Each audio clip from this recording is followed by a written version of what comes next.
is Lonnie, and I'm going to talk about the recent books I've read. These are going to be books that I read at the end of May and up to the beginning of July. So a little over a month and a half of the books that I read. I think I read 7 books, I think. I have 4 physical copies of books and then 3 I think I read on my Kindle. Sometimes I forget what happens in the books or forget how to re-explain everything. I'm not good at giving summaries on books, but I will do my best. So the very first book I read was Love in Other Words by Christina, and this is a very popular book. And I picked up this book because I always saw it at Target and I saw this really cute, beautiful cover, and I would always pick it up, look at it, and I know the name of it because I hear a lot of people talk about it, and then I would put it back. And then eventually one day I was like, I just have to get it. I will get it. And so this book is about Macy and Elliot, and they were childhood friends because they were next door neighbors. Macy grew up majority of her life without her mom because she passed away sadly. And she has a good relationship with her dad, and they have this vacation home where she's neighbors with Elliot, and they grew up together. They share this passion of reading, and it's really cute. It's a second chance romance. Macy ends up being a doctor, I believe. Yeah, a doctor. And then she runs into Elliot. I forgot how many years later. I read this at the end of May, so it's been a while, so I forgot the exact details. I really like this book. I gave this book 4 stars. It takes you through Macy's life, and there's a lot of development in her character. And towards the end of the book, some crazy things happen that I was not expecting. And overall, I really love this book. It was a really easy and fast read. I would definitely read this again. But it was a nice, sweet book to read, and yeah. The next book that I read was The Inheritance Games, and this is another book where I really love the cover. I love the style of these books.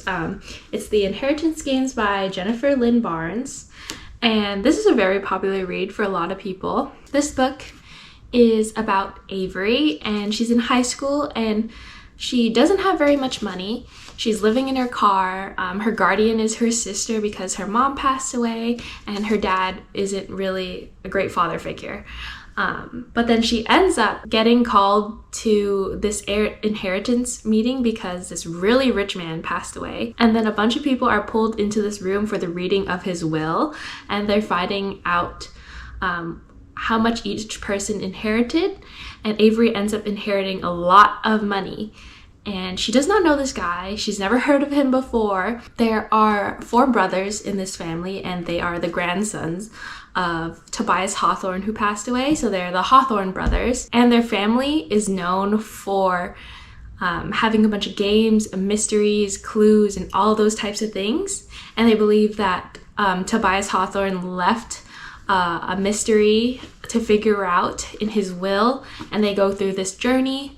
There's a little side romance in it. So what I thought about this book is, I remember when I was first reading it, it was really easy to read.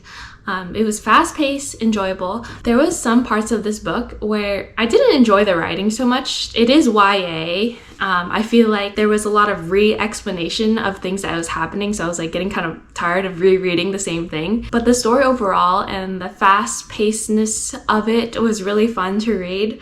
I ended up giving this book a 4 star. I think the ending was really fun to follow and makes you want to read the next book. So I really recommend this book. What was really fun about this book was living through Avery and how she suddenly has this ginormous house and so many grand things, and she has private jets and all those things. I really like living that rich life through her eyes. Okay, the next book I read was a pretty big read and really exciting. I read A Court of Wings and Ruin. And I love this book. I love the ACOTAR series and the whole world that they live in. So this series, you can't talk about it too much or get into too many specifics without giving away spoilers, so I won't say very much. This book has a lot of planning and scheming, where they're planning out this war. But I enjoyed every part of it, and there was a good mix of action in it. But overall, I gave this book 5 stars. I would love to talk about the specifics of why, but I don't want to give anything away. But I love all the characters and love everyone in this book and the world they live in. And I 100% recommend reading the ACOTAR series.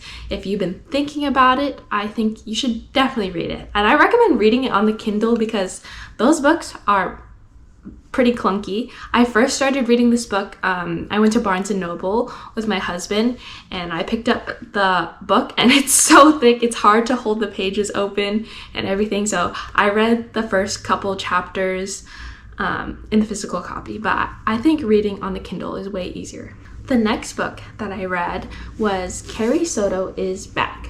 It's by Taylor Jenkins Reid. I've always wanted to read this book, but the thing is that it was in a hardcover, and I'm not a big fan of hardcovers. I think they're difficult to hold, especially since I live in South Carolina, but I'm moving pretty soon, so I can't have too many heavy things because I'm gonna have to fly everything back home later. Carrie, Soto is Back is about Carrie Soto, who is a tennis player with the most Grand Slams, and she has 20 Grand Slams, but she's currently in retirement, 37 years old, I believe, and this girl, Nikki Chan, she is about to beat Carrie's record. So Carrie decides to come out of retirement and compete again for a year. Carrie has a great relationship with her dad. He coaches her in tennis, and Carrie's a very strong character who is very competitive. She's very blunt. She talks back to everyone. Yeah, she's a very strong character, but I really like that about her.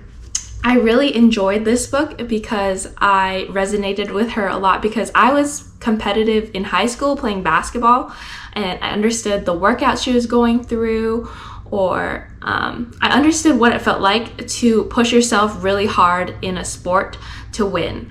So I was able to relate to her a lot from that. I also had a strong relationship with my dad from playing basketball because we both played basketball. So I felt that a lot in this book. So overall, I gave this book 5 stars. I recommend it to especially any females that play any sports. I really love the way she was portrayed as a character and how strong she was. Okay, I have 5% battery left, so hopefully I can get the rest of my words in before it dies.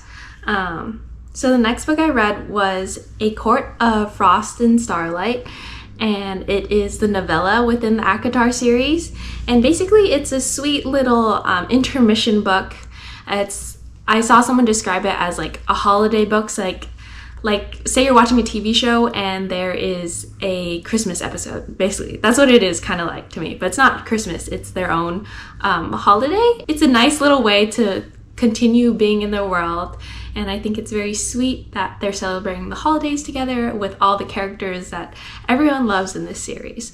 Overall, I gave this book 4 stars. It's not the best book in the series because it's a very short book, so not much can happen in it, but I think it was a fun little read. Okay, my camera died while I was recording, and they're cutting the grass outside, so hopefully they stay farther away so you can't hear them. But anyways, the next book that I read was The Housemaid by Freida McFadden, and this was a thriller book. It's about Millie, and she just got out of prison, so she was struggling to look for a job, but she got this job as a housemaid for this family that is very well off, and this girl Nina is the one who hires her, and she has a daughter and a husband. There were a few red flags while Millie was applying or interviewing for the job, but she took it anyways because it is difficult for her to get a job, so she needs to take anything she can get. And this book, I can't talk about it too much because there are a lot of plot twists in it that I do not want to give away, but I very much recommend this book. It kept me on edge. I gave it a 4.5 stars. Because I remember once I reached halfway through the book, I was flying through it. I think I read the rest of it. Oh, it turned off. I think I read the rest of it in a day. And I remember one night I was just I was swiping through my Kindle because it was moving so fast. It's a very easy read, very exciting, especially towards the end, so I very much recommend it. The last book that I am going to be talking about is a book that I finished like a few days ago, and it is The Hawthorne Legacy. It is the second book to the Inheritance games. It is by Jennifer Lynn Barnes. Look how good that they look together. They're so cute. I really like the design of the covers and they feel very nice. So this book, I think of it as an elevated version of the Inheritance games. The mysteries in it are a lot deeper, a lot more secrets are revealed. You get to know the characters a lot more. I think Avery developed a lot more in this book. She seems a lot stronger and she seems a lot more confident in herself in the situation that she's in. We learn more about the brothers, we learn more about the whole family and their relationships between each other. The romance develops more. I remember in the beginning of the book, I found it a little bit boring, but then every time a secret was revealed, I found it interesting again. But like I said, for the Inheritance games, the writing isn't my absolute favorite, but it is YA, so I understand that it's not going to be the best of the best, but I thought it was a really fun read. I said that if Sarah J. Maas wrote this book, this series, I think she would write it amazingly. Yeah, because I feel like there are some details that are missing. I would like to see even more development in the character and know them more deeply, know their thoughts a little bit more. I think we just know a little bit towards a surface area of their personalities, but it is like a lot of mystery to the characters, I guess.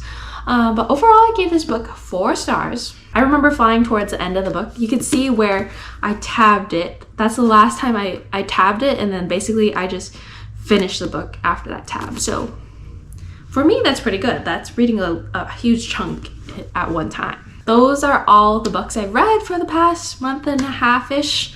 Right now, I'm reading A Court of Silver Flames. So the last book that out right now of the ACOTAR series, I'm reading it on my Kindle, and that's going really fun.